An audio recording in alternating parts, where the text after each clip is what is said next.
सुबह यज्ञ और पूजा पूरी होने के बाद धर्मात्मा राजा जनक ने महर्षि विश्वामित्र, श्री राम और लक्ष्मण को बुलाया।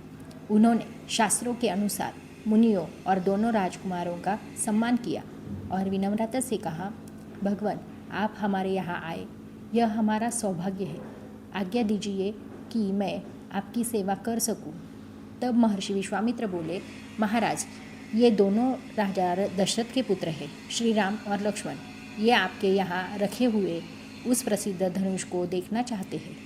आप कृपा करके वह धनुष इन्हें दिखाइए ताकि इनकी इच्छा पूरी हो जाए और फिर ये संतुष्ट होकर लौट सके। राजा जनक बोले, मुनिवर, पहले मैं आपको इस धनुष का इतिहास सुनाता हूँ। भगवान, मेरे पूर्वज राजा देवराज थे। यह धनुष उन्हें धरोहर के रूप में मिला था। कहा जाता है कि एक समय देवताओं और असुरों में युद्ध हुआ। तब भगवान शिव ने क्रोध में आकर यह धनुष उठा लिया और देवताओं से कहा, तुमने मुझे यज्ञ में भाग नहीं दिया, इसलिए मैं इस धनुष से तुम्हारा अहंकार तोड़ दूंगा। यह सुनकर देवता डर गए और भगवान शिव की स्तुति करने लगे। तब भगवान शिव प्रसन्न हुए और यह धनुष देवताओं को दे दिया।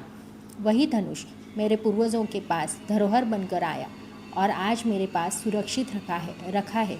राजा जनक आगे बोले, एक दिन मैं खेत में हल चला रहा था। उसी समय हल की नोक से धरती फटी और उसमें एक सुंदर कन्या प्रकट हुई। क्योंकि वह धरती से उत्पन्न हुई थी, इसलिए उसका नाम सीता रखा गया। वह मेरी पुत्री की तरह बड़ी हुई, लेकिन वह साधारण कन्या नहीं थी, वह अयोनिजा थी, अर्थात गर्भ से नहीं जन्मी थी। मैंने निश्चय किया कि मेरी पुत्री सीता का विवाह किसी साधारण पुरुष से नहीं होगा।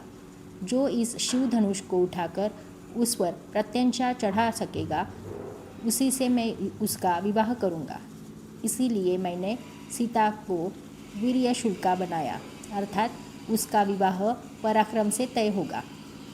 बहुत से राजा मिथिला आए और सीता का हाथ मांगा, लेकिन मैंने उन्हें पहले ही बता दिया कि जो धनुष नहीं उठा सकता वह योग्य नहीं है। जब मैंने सब राजाओं के सामने यह शिव धनुष रखा तो कोई भी राजा उसे हिला तक नहीं सका। यह देखकर मुझे समझ आ गया कि ये केवल नाम के वीर है, इसीलिए मैंने किसी को भी अपनी पुत्री नहीं दी। राजा जनक आगे बोले, इस बात से वे राजा क्रोधित हो गए और उन्होंने मिथिला को चारों ओर से घेर लिया। एक पूरे वर्ष तक मिथिला पर घेरा रहा। नगर में खाने पीने की वस्तुएं कम हो गई, लोग दुखी होने लगे। तब मैंने देवताओं की पूजा की और उनसे सहायता मांगी। देवता प्रसन्न हुए और मुझे एक विशाल सेना प्रदान की। हमारी सेना ने उस राजाओं को हरा दिया और वे भाग गए। राजा जनक बोले, हे मुनिवर, यही वह महान धनुष है जो आज भी सुरक्षित रखा है। मैं वही धनुष श्री राम और लक्ष्मण को दिखाऊंगा, और यदि श्री राम इस धनुष पर प्रत्यंचा चढ़ा देंगे तो मैं अपनी पुत्री सीता का विवाह उन्हीं से करूंगा। यही वह समय था जब भगवान श्री राम शिव धनुष उठाने वाले थे और इतिहास बदलने वाला था। यह केवल धनुष उठाने की कथा नहीं है, यह कथा है धर्म, पराक्रम और मर्यादा की, जहाँ श्री राम अपने बल से नहीं, अपने संयम और गुणों से योग्य सिद्ध होते हैं।